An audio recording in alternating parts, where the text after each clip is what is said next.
ओह सो movie का तीसरा part भी आने वाला है। Wait what? मूवी की टोटल 6 पार्ट है, मतलब 4 पार्ट और देखना बाकी है अभी। इस मूवी की स्टोरी पार्ट 1 से कंटिन्यू होती है, जिसमें हमने देखा कि कैसे वेल्ट के लोगों ने लॉर्ड नोबल से अपने आप को बचाया, ऑफ कोर्स हमारी लीड कोरा की मदद से। एक शॉकिंग ट्विस्ट के साथ पार्ट 1 एंड हुई थी और उसी ट्विस्ट की वजह से अब एक बार फिर वेल्ट के लोगों की जान पर बनाई है। लेकिन इस बार लल्लू पंजू स्पेसशिप्स नहीं बल्कि मदर ऑफ ऑल शिप्स यानी कि ड्रेडनॉट आकर इन लोगों की बजाने वाला है। क्या ड्रेडनॉट बजा पाएगा इनकी, या एक बार फिर ये लोग ड्रेडनॉट की ही बजा देंगे? और कौन कौन किसे कहां कैसे बजा देता है, कुछ इसी चीज को ढेर सारे एक्शन से एक्सप्लोर करती है ये मूवी, जिसका नाम है rebel moon part 2 the scar giver.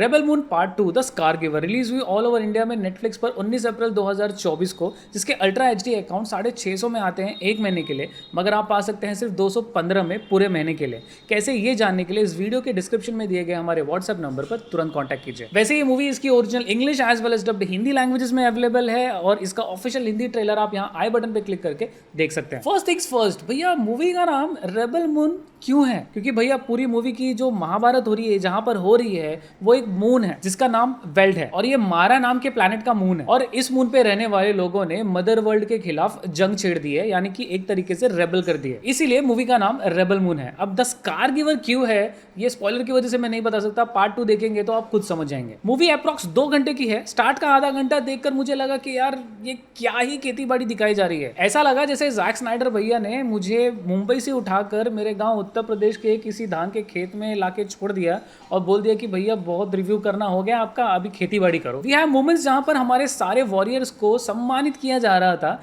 जो कि trust me felt very weird, which ends with Titus singing a song and I do not want to talk about it. और आधे घंटे के बाद में जब ऐसा लगा कि बस ये मूवी अपने पार्ट 1 से भी नीचे गिर जाएगी, तभी अचानक से मूवी ने एक बहुत ही खतरनाक एक्शन ट्विस्ट ले लिया। मतलब बची हुई पूरी 80% मूवी सिर्फ एक्शन थी। एक बार के लिए इस मूवी के स्पेसशिप्स को देखकर ऐसा लगा जैसे कि मैन ऑफ स्टील में मौजूद स्पेसशिप्स के जैसे ही ये भी स्पेसशिप्स है। और भैया मैं उम्मीद करने लगा कि कहीं से सुपरमैन ना आ जाए, क्योंकि अगेन ये तो जैक स्नाइडर की मूवी है। वेल जोक्स अपार्ट, 1.5 घंटे का एक्शन कहीं कहीं पर काफी विजुअली अपीलिंग था और कहीं कहीं पर थोड़ा पुअर लगा। जितने भी मशीन्स को लेकर एक्शंस है वो देखने लायक थे। हैंड टू हैंड कॉम्बैट ने थोड़ा सा डिसअपॉइंट किया। बहुत सारे हमारे हीरोज हैं मूवी में, जिसमें से डेन का किरदार निभाने वाले स्टॉट मार्टिन मुझे इंप्रेसिव लगे। मतलब थोड़े एक्शन में ही इन्होंने अपनी छाप छोड़ दी। तरक का किरदार निभाने वाले स्टैस नेयर को कुछ खासा रोल नहीं मिला इसमें। हमारे टाइटस मूवी में एक बोरिंग गाना गाने के अलावा बस पूरी मूवी में चिल्लाते रहते हैं। नेमेसिस का किरदार निभाने वाली बे डोना हमें जरूर इंप्रेस करती है अपने हैंड टू हैंड कॉम्बैट के स्किल से, मगर आई विश कि जिस तरीके से बेहतरीन हैंड टू हैंड कॉम्बैट इनका पार्ट 1 में था,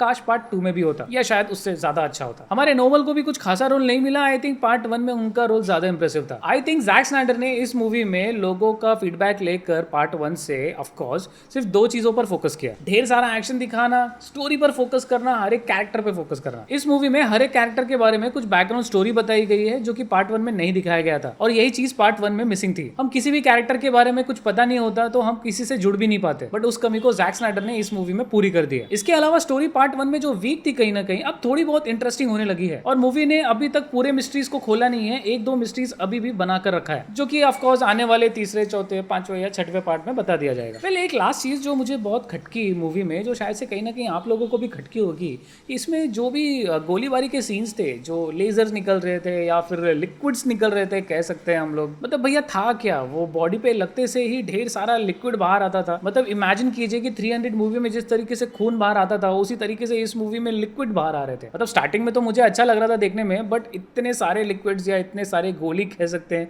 थे कि कहीं ना कहीं वो सीन इरिटेट करने लगे थे। वेल मेरे इस मूवी से वैसे भी काफी कम एक्सपेक्टेशन थे, बट कहीं ना कहीं मूवी अपने पार्ट 1 से थोड़ी बहुत अच्छी निकली। एंड आई थिंक पार्ट 2 देखने के बाद में मैं ये कह सकता हूँ कि एक बहुत ही बड़ा यूनिवर्स जैक स्नाइडर बना रहे हैं। आई मीन इसी स्टोरी को 4 और मूवी में बनाने वाले हैं ये, और हर एक कैरेक्टर के ऊपर अलग से सीरीज या मूवी भी बना ही सकते हैं। तो आप इमेजिन ही कर सकते हैं कि जैक स्नाइडर की यूनिवर्स हम तक पहुंचने वाली है। But I wish Jack Snyder की हमें ये यूनिवर्स इनका पसंद आना चाहिए, और इसीलिए इन सारी चीजों को ध्यान में रखते हुए मैं इस मूवी को रेट करूंगा 7 आउट ऑफ 10। दोस्तों अगर वीडियो पसंद आए तो प्लीज वीडियो को लाइक कीजिए, चैनल को सब्सक्राइब कीजिए। अंत तक वीडियो देखने के लिए धन्यवाद।